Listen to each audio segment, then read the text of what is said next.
इत्तफाक करता हूँ, इद्दत में निकाह का केस वाकई नहीं बनता था। रियासत को सियासी मामलात को इस सतह तक नहीं लाना चाहिए था।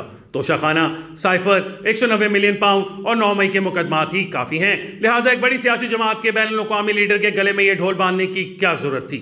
ये जुर्म नहीं था, गुनाह था, और गुनाह अल्लाह और बंदे के दरमियान होता है। अल्लाह चाहे तो माफ कर दे, ना चाहे तो ना माफ करे। रियासत को सियासी मकासद के लिए ऐसे इशूज में नहीं उलझना चाहिए। लेकिन यहाँ इससे भी एक बड़ा सवाल पैदा होता है।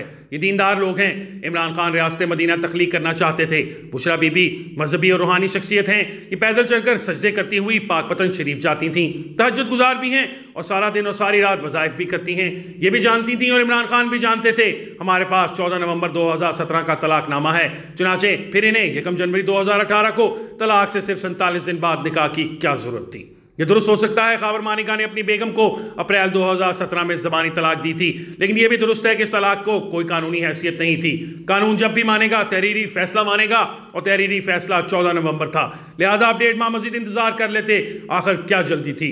चलिए हम इस मामले में इमरान खान को ग्रेस नंबर दे देते हैं। ये मॉडर्न इंसान हैं, ये इद्दत जैसी मजहबी बारीकियां नहीं समझते, लेकिन बुशरा बीबी तो जानती हैं इन्हें इस हिमाकत की क्या जरूरत थी। 1.5 माह बाद क्या कयामत आ जानी थी।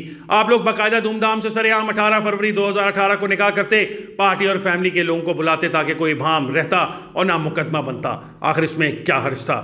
क्या इसका मतलब ये ना लिया जाए बुशरा बीबी को खतरा था अगर इमरान खान ने इस दौरान किसी से मशवरा कर लिया या एस्टैब्लिशमेंट को भिनक पड़ गई तो ये शादी नहीं हो सकेगी। लिहाजा उन्होंने इमरान खान को ट्रैप करके इद्दत में निकाह कर लिया और ये मसला फिर उलझता चला गया। दूसरा इशू पैदा किसने किया था। ये बात ओन चौधरी और मुफ्ती सईद से निकली और ये दोनों इमरान खान के करीबी साथी थे। ओन चौधरी साय की तरह इमरान खान के साथ रहते थे। ये सुबह आकर खान साहब को जगाते और रात को सुला कर जाते थे। जहांगीर तरीन और शाहमुद कुरैशी तक ओन चौधरी की मर्जी के बगैर इमरान खान से मुलाकात नहीं कर सकते थे, जबकि मुफ्ती सईद पार्टी की कोर कमेटी का हिस्सा थे। ये लंका इन्हीं लोगों ने ढाई थी, जिससे यह साबित होता है इमरान खान की लोगों के बारे में क्या चॉइस थी, ये लोगों पर किस तरह एतबार करते हैं। दूसरा, जब बुशरा बीबी की गलत बयानी खान के सामने आ गई तो खान ने क्या किया। खान ने बुशरा बीबी की बजाय इन लोगों को बुरा भला कहना शुरू कर दिया जिन्होंने इस गलती की निशानदेही की थी। आपने जहांगीर तरीन का पत्ता भी काट दिया, ओन चौधरी को भी फारिग कर दिया, मुफ्ती सईद से भी किनारा कशी इख्तियार कर ली और अपनी बहनों और नईमुल हक से भी नाराज हो गए और आखिर में ये अदालत में खावर मानिका से भी लड़ पड़े। आपने एक शख्स का पूरा खानदान तबाह कर दिया।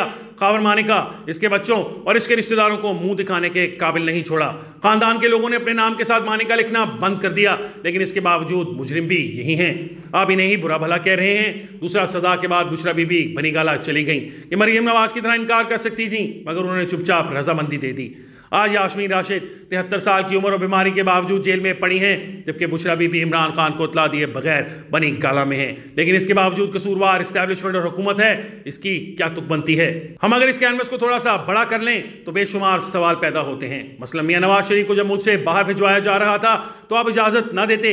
आप जानते थे जनरल फैज हमीद और शरीफ फैमिली के दरमियान सेटलमेंट हो गई है, लेकिन इसके बावजूद मामला अटका हुआ है क्योंकि एस्टैब्लिशमेंट चाहती है नवाज शरीफ स्ट्रेचर पर बाहर जाएं, जबकि मियां साहब अपने पांव पर चलकर जहाज में सवार होना चाहते हैं। एस्टैब्लिशमेंट आखिर में यह मुतालबा मानने पर मजबूर हो गई।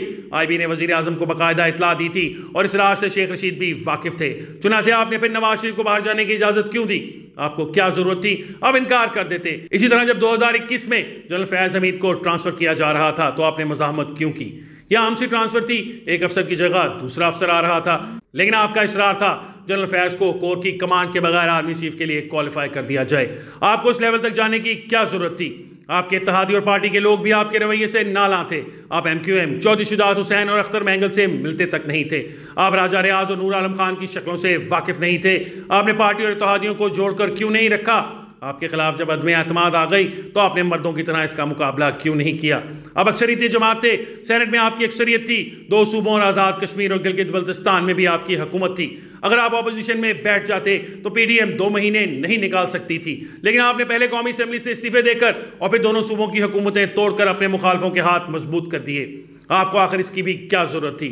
हम अगर हिमाकतों की फहरिस्त में तोशाखाना और साइफर को भी शामिल कर लें तो सूरत हाल मजीद दिलचस्प हो जाती है। अल्लाह ताला ने आपको दुनिया की पहली इस्लामी एटमी ताकत का वजीर आजम और बुशरा बीबी को खातून अव्वल बनाया था।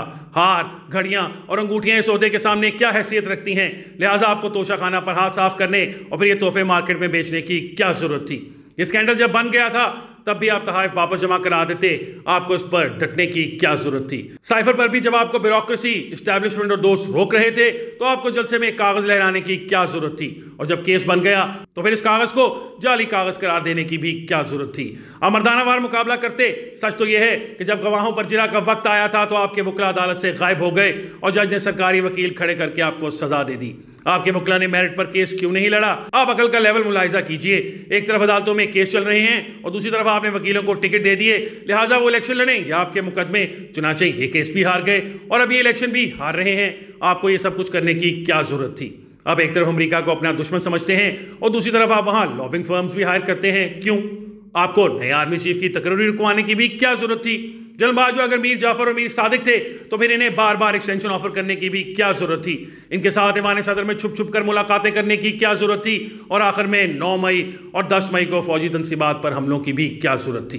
क्या वाकई समझ बैठे थे आप GHQ, कोर कमांडर हाउस और शोधा की यादगारों पर हमले करेंगे और फौज चुपचाप सह जाएगी? क्या कोई सही दिमाग शख्स ये सोच सकता है? और आखिरी बात, जब आपको मालूम था इलेक्शन कमीशन आपको सपोर्ट नहीं करेगा तो फिर आपको जाली इंट्रा पार्टी इलेक्शन कराने की क्या जरूरत थी? अब ठीक इलेक्शन करा लेते, कम से कम इलेक्शन कमीशन के पास जवाब तो ना होता। और आखिर में जब मुकदमा सुप्रीम कोर्ट पहुंच गया था तो आप वकला को तैयारी करवा देते, आप इन्हें मुकम्मल कागज ही दे देते। वकला का तमाशा पूरी कौम ने लाइव देखा, लेकिन इसके बावजूद इमरान खान का मुतालबा था फैसला मेरे हक में होना चाहिए। और आखिर इसकी क्या जरूरत थी? इमरान खान अगर किसी दिन अपनी गलतियों का शुमार करेंगे तो ये मानने पर मजबूर हो जाएंगे। अल्लाह ताला ने इन्हें जितना नवाजा था ये अपने नसीब की बाल्टी में इससे ज्यादा छेद कर बैठे। हर बार मोम को धूप में रखकर बर्फ बनाने की कोशिश करते हैं और नाकामी पर इल्जाम दूसरों पर थोप देते हैं। आप दिल पर हाथ रखकर जवाब दें, क्या इस रवैये से मुल्क और पार्टी चल सकते हैं? सच तो यह है इससे पकौड़े भी नहीं बन सकते, जबकि आप रियासत मदीना बनाना चाहते हैं और वो भी इद्दत में निकाह के साथ। ये कैसे मुमकिन है? आप अकल को हाथ मारें और खुदारा मजीद हिमाकतें बंद करें। आप पहले ही अपने कोटे से ज्यादा कर चुके हैं।